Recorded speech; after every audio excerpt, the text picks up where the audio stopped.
sit right beside the speaker. If you can't hear me now. Who's heard a good Newfie joke lately? Or a good Ukrainian joke? Or how about a good Jewish joke? Or any other joke about another ethnic group? We think it's all fun, don't we? It may be funny until you're the brunt end of that joke. That's right. Right? Yeah. With the turmoil that's happening, the rioting and everything else that's going on today, telling such jokes may lead to trouble rather than a little fun. Wow. Aren't I a downer on telling good jokes? Here's something to think about now. In Genesis 4:2-9 it says, "Now Abel kept flocks and Cain worked the soil. In the course of time Cain brought some fruits of the soil as an offering to the Lord. But Abel brought fat portions from some of the firstborn of his flock. The Lord looked on with favor on Abel and his offering. But on Cain and his offering he didn't look with favor. So Cain was very angry and his face was downcast. Then the Lord said to Cain, 'Why are you angry and why is your face downcast? If you do what is right, will you not be accepted? But if you do not do what is right, sin is crouching at your door.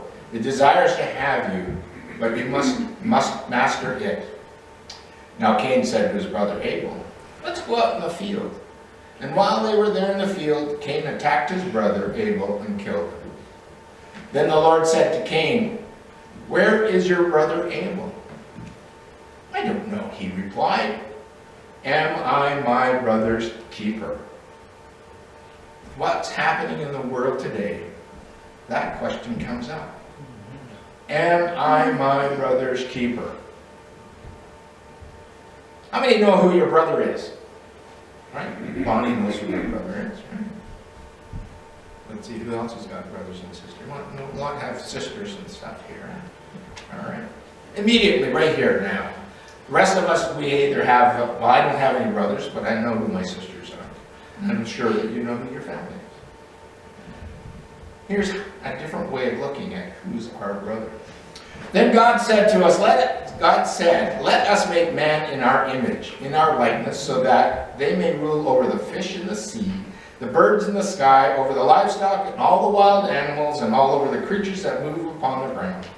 So God created man in his own image. In the image of God he created them, male and female he created them. God blessed them and said to them, "Be fruitful and increase in number. Fill the earth, subdue it, rule over the fish in the sea, the birds in the sky, and over every living creature that moves on the ground." Genesis 1:26-28. As we look at this passage, we find that there's no mention of, I'm going to create only white people. I'm only going to create Japanese. I'm only going to create black. He said, let us make people, let us make man in our image.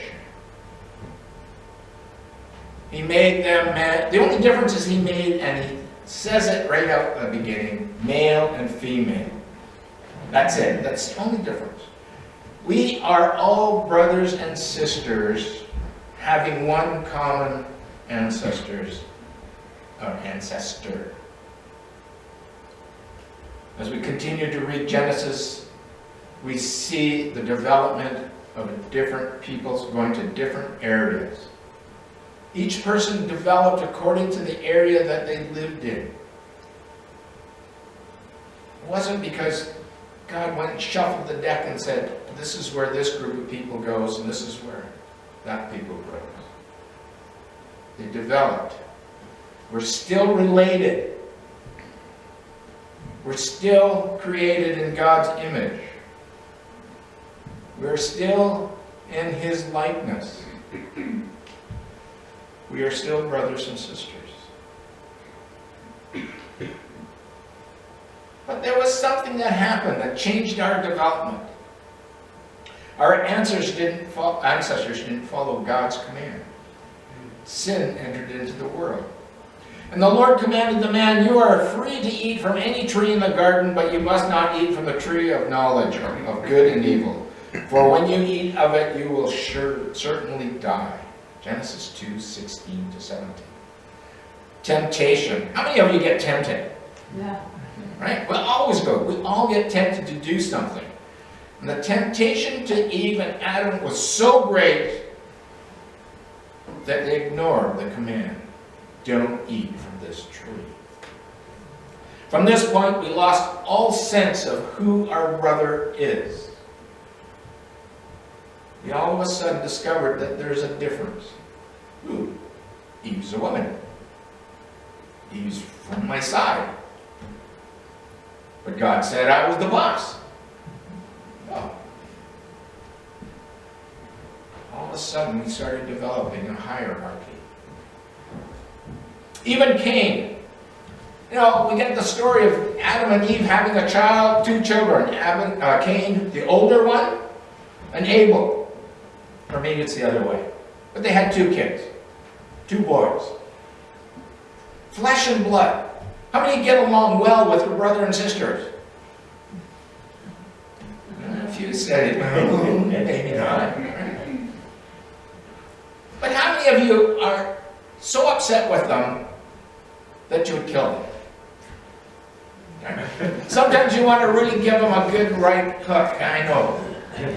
Sometimes I know I've been challenged by my sisters by their right hook. But as flesh and blood, we usually love our brothers and sisters. The majority of us do. There's always an exception. And Cain was an exception. Being flesh and blood, living together, being the only ones, couldn't stop Cain from killing his brother. Because of envy and jealousy. Plus hatred, lust, man began to discriminate against one another. Sin entered into the world. Things like color, looks, faith, manners, being from a different place, added to the mix, and it became harder and harder to love our brother, or even to know who our brother is. So now we live in this world that says, you're different, you can't be my brother. But that goes against what God said in Genesis. He created male and female, like him, in his likeness. So how do we begin to recognize who our brother is? There are two commands that God gave us. Who knows what the two commands are? Huh? Love the Lord your God with all your heart, with all your soul, with all your strength, with all your mind. And the second one is love your neighbor as yourself.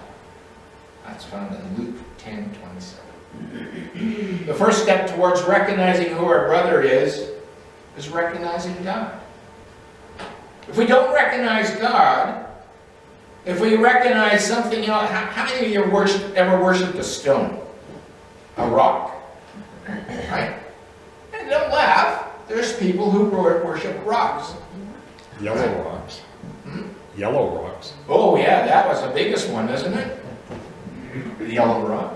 We're famous for that worship rock. How many of us worship money? Or how many of us worship a hero? Whether it's in sports or whether it's in fiction. We begin to lose who God really is. Some people, and you may laugh, but some people worship the president, Mr. Trump. They think he walks on water. He says he does. Or he intimates that he does. And so we divert our attention to the wrong place. We don't see who God is. We don't understand. And some people are so against the God that we worship because they would say, well, why does the God who loves people so much allow such hatred? Allow such trouble and turmoil? Why does that happen? Why does God allow this? How many of you like to be robots? Who wants to be told what to do every minute of their life? So one hand, go up. Has anybody ever worked for somebody who was a micromanager in your work? Right? What's it like? What's it like to have somebody tell you, no, you need to put the pen on the right-hand side of the desk, not the left-hand side of the desk, because I like my desk neat. That's micromanaging, right? We don't like that. We rebel against somebody telling us what to do. How many of you obey the law of the land completely, 100%? Nobody ever speeds. That's the biggest one I can use, right? How many do not use their cell phone while driving? That's because you don't have one, right? But there's a lot of, we use it, whether we consciously do it or not. Even when it's hands-free, Bluetooth, or whatever they call it, we still use it. We're distracted. I don't care whether you're not concentrating 100% on the task at hand. But we don't want to be micromanaged. We don't want to have a rule that tells us to be smart. We don't want to have a rule that tells us don't do foolish things. We want to be able to decide for ourselves, and that's what God gave us. He gave us the ability to decide for ourselves what we should do.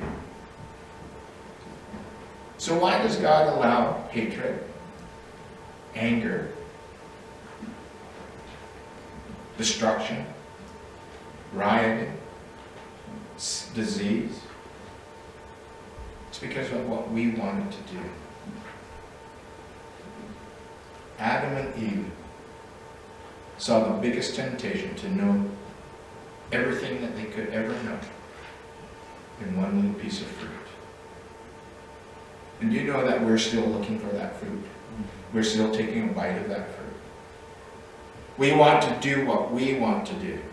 We don't want somebody telling us that we have to walk this straight line. And so we don't recognize God for who He is. Most people see God as do this, don't do that. You're never going to have fun following God. All the fun stuff is following the devil.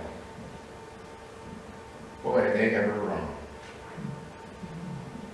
That's the first thing we need to do, is to experience and recognize who God is. God is the one who gives us freedom. God is the one who loves us so much. He wants the best for us. He wanted it so much that He gave up all for us. He gave everything up. How many want to give away every penny they have in their bank account, their house, in their pocket? Who wants to give it all away? We find that really hard because we're wondering, how are we going to live? But that's what God did. He didn't wonder. He just saw that we needed a Savior.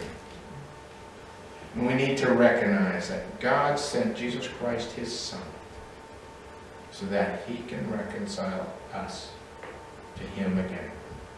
That He can replace that fruit with life eternal.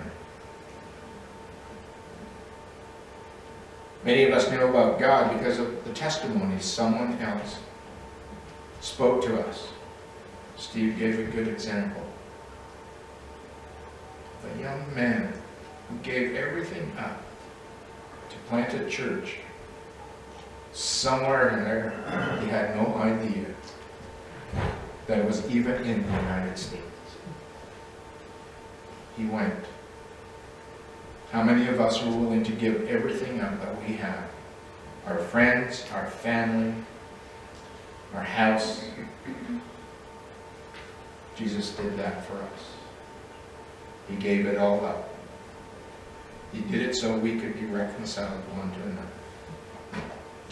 And when we begin to recognize God as to who He is and what He's done for us, we begin to experience a love, His love, and we can return that love with all our heart, soul, strength, and mind.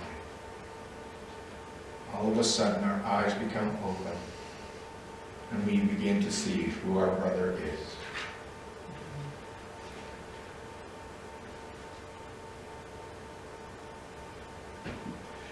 So God wanted to reconcile Himself to us. He wanted us so that we have an ability to come to Him. In the Old Testament, we just heard that the Jewish people had to go to their priest, and the priest once a year could enter into this place called the Holy of Holies. Once a year could they go and see God on His mercy seat. And they weren't even sure whether they're going to make it in there and back again, because they tied a rope around the guy's feet just in case he did something that didn't please God, and the bell stopped ringing. Oh right, he had bells on his hem of his skirt, so that when he moved they could hear ting, ting, ting.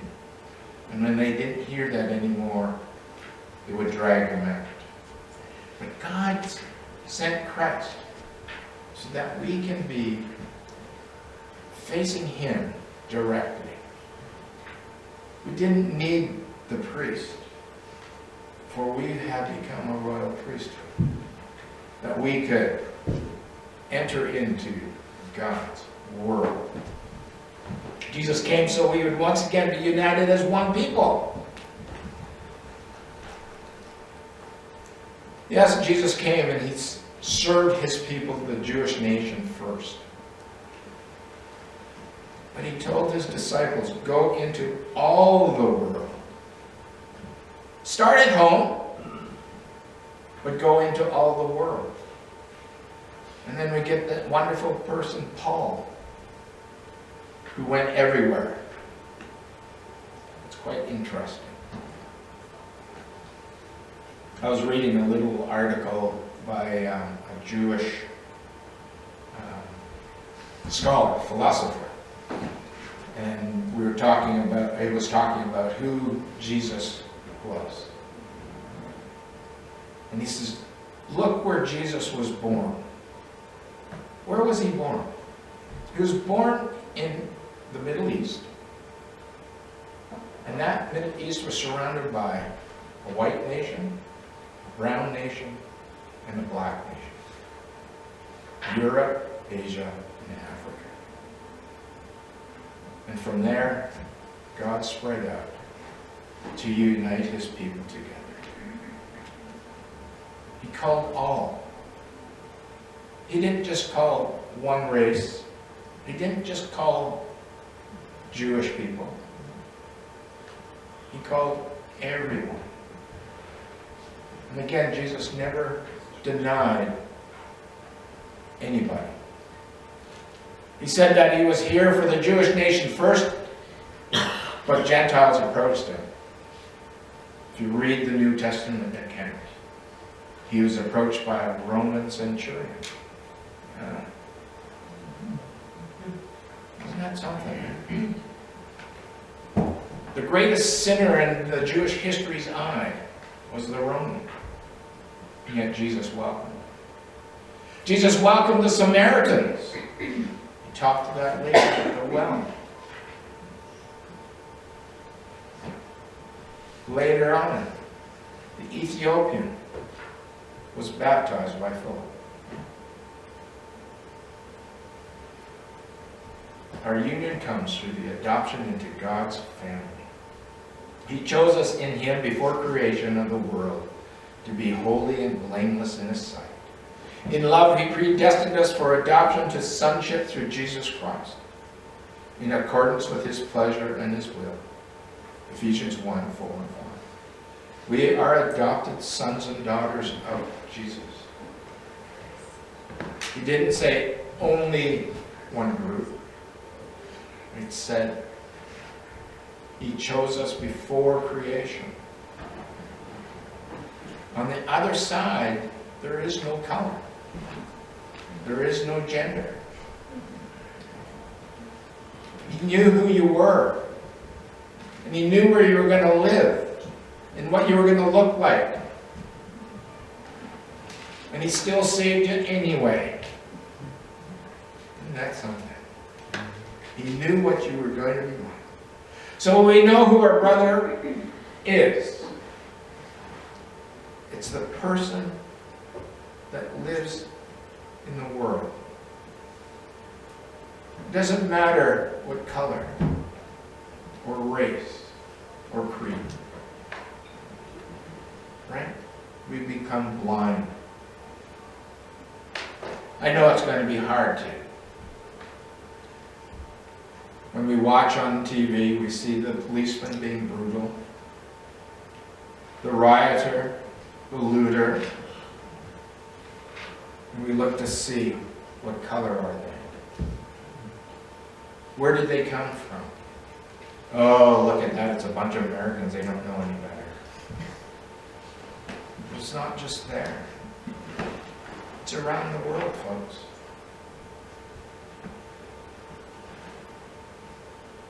We need to see this. We need to see a brother who needs the love of God. When we look through the eyes of God, we see someone in need. There's a song by Steve Green. It's called People Need the Lord. Every day passed me by. I forgot to write it down on there. Oh, you did forget? Yeah. Every day they pass me by, I can see it in their eyes, empty people filled with care, headed who knows where. On they go through private pain, living fear to fear. Laughter hides their silent cries. Only Jesus hears. People need the Lord. People need the Lord. At end of broken dreams, He's the open door. People need the Lord. People need the Lord. When will we realize people need the Lord? We are called to take His light. It's you and me. To a world where wrong seems right. What could be too great a cost for sharing life with one who's lost? Through His love, our hearts can feel all the grief they bear.